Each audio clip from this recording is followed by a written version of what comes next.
Hi, welcome back to the In Between. My name is Camille.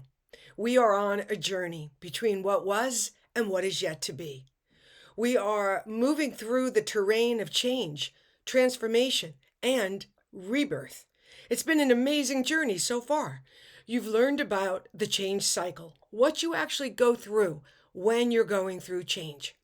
Then you learned about the inner landscape, how you feel inside as you're going through chaos, confusion, uncertainty. Just recently, we learned about the helpers.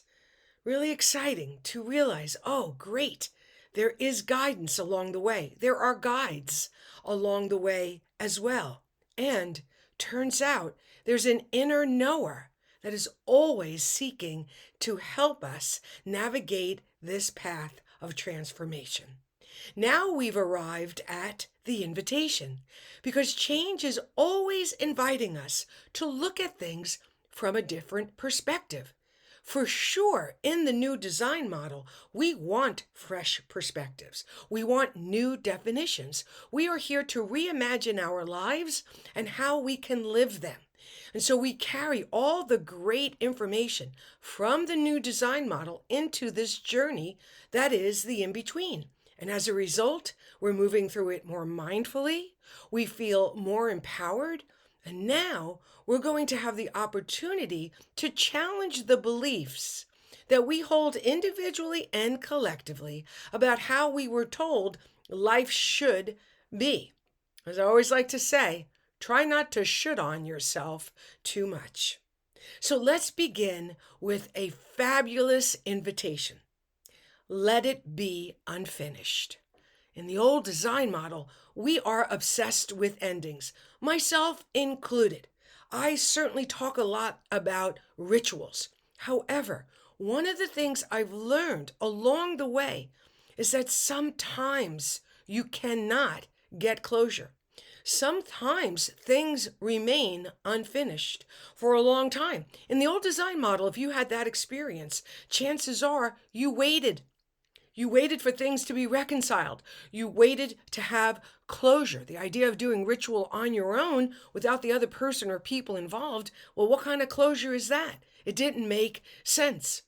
But in the new design model, we understand that not only is it very true that sometimes things remain unfinished, but we also realize that we don't have to stop our own growth.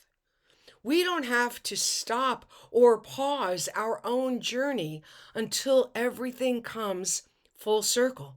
We understand that in the in between, where we are building a deeper and stronger relationship of trust with ourself and with life, we get it.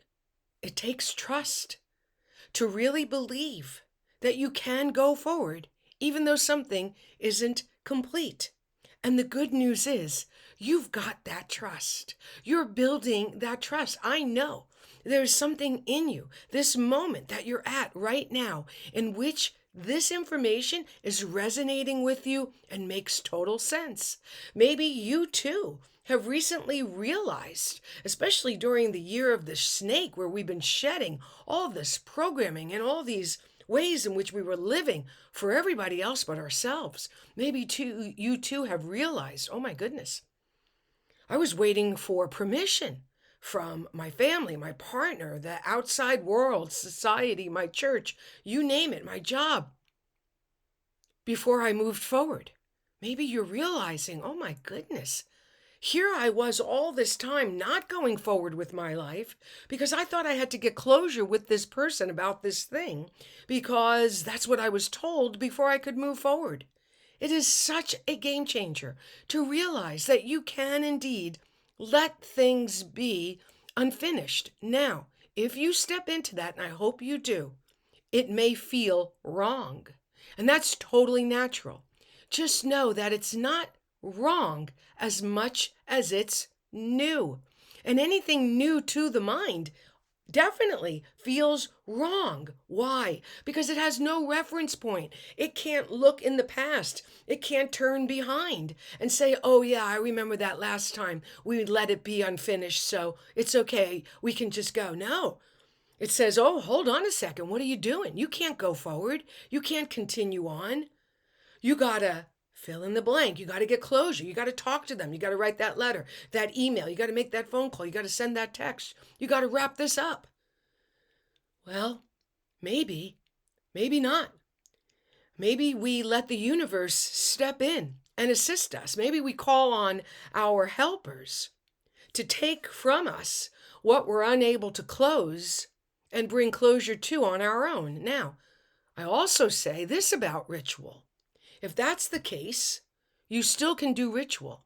You still can acknowledge that something has indeed changed. You still can acknowledge that though you can't get complete closure, you're getting some semblance of closure within yourself.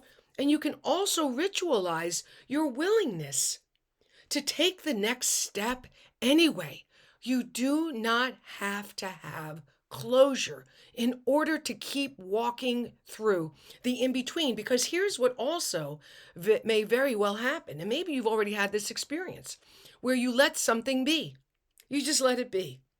You just know, I can't do anything more with this. I've taken it as far as I can take it.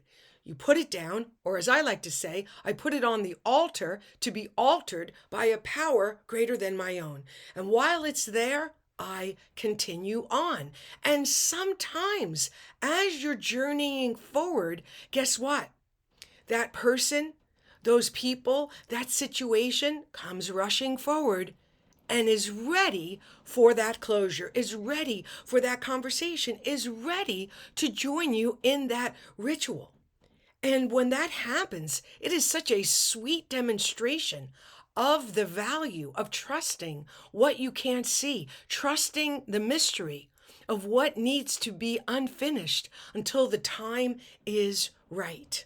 So if you find yourself at a moment where you are moving through change, uncertainty, chaos, confusion, if you're drifting, if you're in any one of these moments or more than one moment, as you move through your own transformation and you've been trying to get closure or wishing the other person would respond or thinking that it's yours to do and I got to, and I want to invite you to just exhale and give yourself permission just this once to see how it feels, to see how you feel, to let it be unfinished and to keep going anyway. Thanks for watching.